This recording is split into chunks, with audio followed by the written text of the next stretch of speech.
अच्छा, उसमें रवीज भाई टॉस के हमने जिस तरह बात की, आपने कहा कि क्रंच मोमेंट पे पहले बैटिंग करनी चाहिए और जो अभी वेदर की भी कंडीशन थी, हमने देखा कि बाबर ने फिर वही डिसीजन हमने देखा कि उन्होंने चेस की तरफ गए।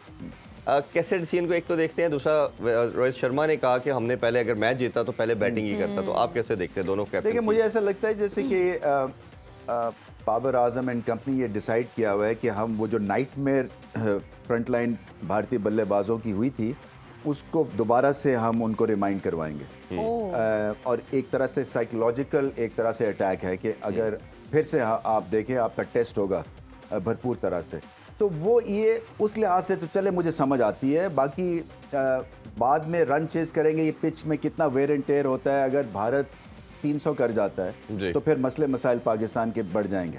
तो मैं हमेशा ये समझता हूँ, और इमरान खान हमारे जब कप्तान थे उन्होंने भी ये सिंप्लीफाई किया हुआ था कि बड़े मैच में पहले बैटिंग करनी चाहिए। उस वक्त खैर हम चेज अच्छा नहीं करते थे, मगर वर्ल्ड कप 92 देख लें, पहले हमने बैटिंग की 250 करके हम वर्ल्ड कप जीत गए। हाँ, बिल्कुल ऐसे। तो ये कई दफ़ा जो है वो, हालांकि वो परफेक्ट बैटिंग कंडीशंस बेशक पहले 5-6 ओवर्स में नहीं थी, but having said that I think psychologically आप रिलैक्स रहते हैं पहले बैटिंग करते। उस तरह का प्रेशर नहीं होता ऑन बोर्ड्स कितने हैं। हाँ जी, मोहम्मद इरफान साहब रावलपिंडी से हमारे साथ। अस्सलाम वालेकुम जी।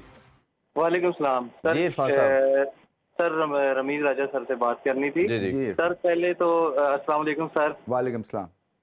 सर आपको हम कमेंट्री में तो बड़ा मिस कर रहे हैं लेकिन कोई नहीं, हम यहाँ पे रोजाना चैनल पे आपको देख लेते हैं, यही हमारे लिए काफी है। Thank you. सर मेरा एक क्वेश्चन था कि हम फखर जमान जो काफी टाइम से फॉर्म में नहीं है, उसकी जगह हम मोहम्मद हारिस को नहीं ट्राई कर सकते? कर सकते हैं वो, क्योंकि वर्ल्ड कप में भी अच्छा वो परफॉर्म कर गए थे। कर सकते हैं बिल्कुल। मैं समझता हूं कि मैंने पहले भी बात की थी कि फखर जमान के लिए आइडियल पिचेस नहीं है। वो बाउंसी पिचेस के ऊपर बेहतर खेलते हैं समहाउ। हालांकि इन पिचेस पे पेस नहीं है, मगर ये आपका फुटवर्क जो है ना वो टेस्ट करती हैं। और ये जो भारतीय बॉलिंग है ये बुरी बॉलिंग हरगिज़ भी नहीं है। ये पाकिस्तान अगर नंबर 1 पे है तो ये आप समझे ऑलमोस्ट नंबर 1 पे इनके भी स्टेटिस्टिकल रिकॉर्ड है। तो फॉर्म प्लेयर का जो है ना, या ऐसा प्लेयर जो बेंच पे बैठा हुआ है जिसमें पोटेंशियल है, जिसने अभी श्रीलंका में जो LPL हुई थी वहाँ पे अच्छी इसने इन पिचेस के ऊपर परफॉर्मेंस दी थी, मैं तो उनको बिल्कुल खिला देता, एक चांस लेता, क्योंकि फ़हीम अशरफ के साथ भी उन्होंने चांस लिया है ना। तो अगर आपका एक बैट्समैन के साथ भी चांस ले लेते तो कोई मजायका नहीं था। हाँ, थोड़ा सा एक्सपेरिमेंट करने से डरते हैं और विनिंग कॉम्बिनेशन को फॉलो करते हैं। अरविंद भाई, अगर थोड़ी सी बात करें, थोड़ा जडेजा के रोल को भी मैं देखना चाहूँगा। बड़ा ज़बरदस्त किस्म का परफॉर्मर है, लास्ट हम एक डेकेड से देख रहे हैं, परमानेंट मेंबर है टीम का सब फॉर्मेट में। अंडर डिस्कशन ज़रा कम आते हैं, बट दोनों तरफ बड़ा वाइटल रोल उनका होता है, बैटिंग भी बॉलिंग में। तो आप कैसे देखते हैं उनकी टीम में शमूलियत? देखिए, उनका भी रिकॉर्ड कुछ पाकिस्तान के अगेंस्ट ना नरम गरम है। पोटेंशली तो मैच विनर है, इसमें कोई शक नहीं। आपने देखा कि IPL में जो जितनी भी भारत के लिए मैचेस खेलते हैं उसमें बहुत आउटस्टैंडिंग इनकी परफॉर्मेंस होती है। सो ये एक क्रिटिकल रोल फिर से अपनाएंगे, क्योंकि अगर विकेटें गिर जाती हैं तो फिर ये हर तरह की बैटिंग भी कर सकते हैं, रोक भी सकते हैं, मार भी सकते हैं।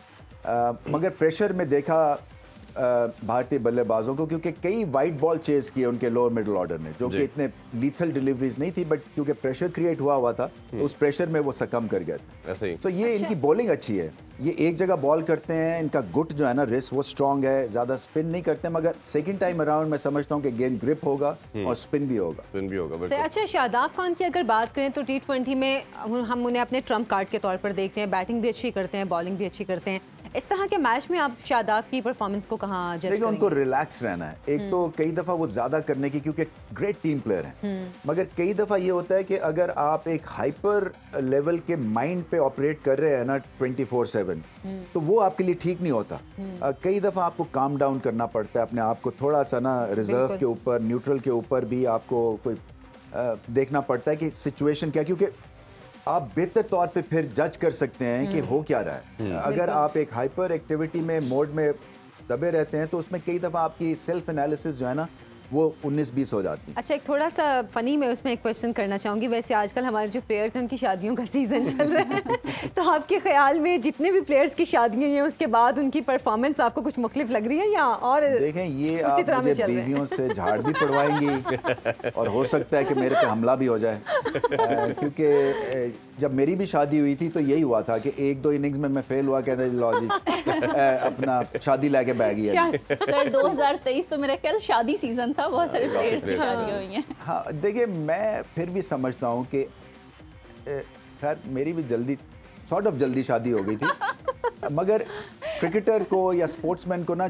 जितनी डिले कर सके ना ये करना चाहिए, जितना बच सके। नहीं, मैं इसलिए कहता हूँ कि आप एक तो कॉन्सेंट्रेट ज़्यादा कर सकते हैं, दूसरा आप खुल के जो है वो टूर्स के ऊपर जाके and you can be yourself. अब ये नहीं होता कि वो पीछे से फोन कॉल आ रहे हैं ना कि मैं तुम्हें मिस कर रही हूँ, अब मैं क्या करूँ, या बच्चा जो है रो रहा है और तुम्हें याद कर रहा है, तो फिर ये कि और हमारे पास उस वक्त इतने पैसे नहीं थे, मैं आपको बताऊं कि हम बीवी को टूर पे लेके आ सकते और अलाउड भी नहीं था। हाँ, वैसे हम वो कमरा शेयर करते थे अपने बाकी कलीग्स के साथ। अच्छा, तो अब तो नबी भाई काफी ट्रेंड चल गया है, सब जब लंबा टूर होता है तो सबकी वाइफ साथ और बच्चे साथ जाते हैं, वो पहले तैयार होती हैं। एक चीज है, जितनी सेक्रीफाइस आपकी फैमिली करती है ना आपके करियर बनाने में, आई थिंक वो हम उसकी वैल्यू नहीं करते। बिल्कुल ऐसे। तो ये आई थिंक डिजर्व करती हैं। आपको ये पता है कि इंग्लैंड के जो क्रिकेटर्स हैं, जब उनकी बीवियां जाती हैं तो उनको डेली अलाउंस भी उतना ही मिलता है जितना कि प्लेयर्स को मिलता है। तो वो उनको इस लेवल पे ऑपरेट कर रही हैं बाकी के कंट्री के क्रिकेट बोर्ड। अच्छा, फुटबॉल में भी हम देखते हैं कि जितने भी बड़े प्लेयर्स हैं उनकी वाइफ्स, उनके बच्चे भी साथ, हम उनको अक्सर स्टेडियम में देख रहे होते हैं, मतलब वो भी अपने बीवी बच्चों को साथ रखते हैं, लेकिन जो हमारे क्रिकेटर्स हैं उन पे इस मामले में तनकीद ज़्यादा होती है।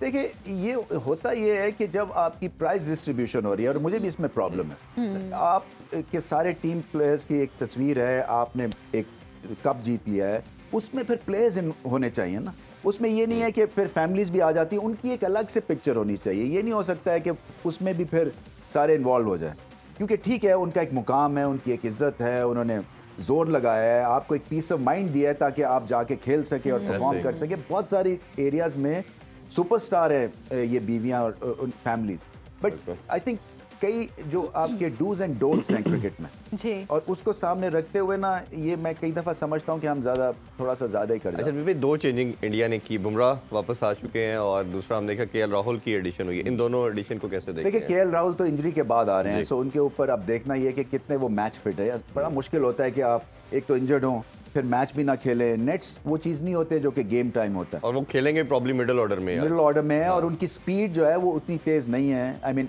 रफ्तार रन्स करने की, स्ट्राइक रेट की मैं बात कर रहा हूँ, टेक्निकली लाजवाब बल्लेबाज हैं। अच्छा सर, अगर इंजर्ड की रिप्लेसमेंट करनी हो तो उसका क्या रूल है कि अगर बॉलर इंजर्ड हो गया तो फिर डग आउट से आप बॉलर उठाएंगे या फिर बैट्समैन को भी आप ले सकते हैं?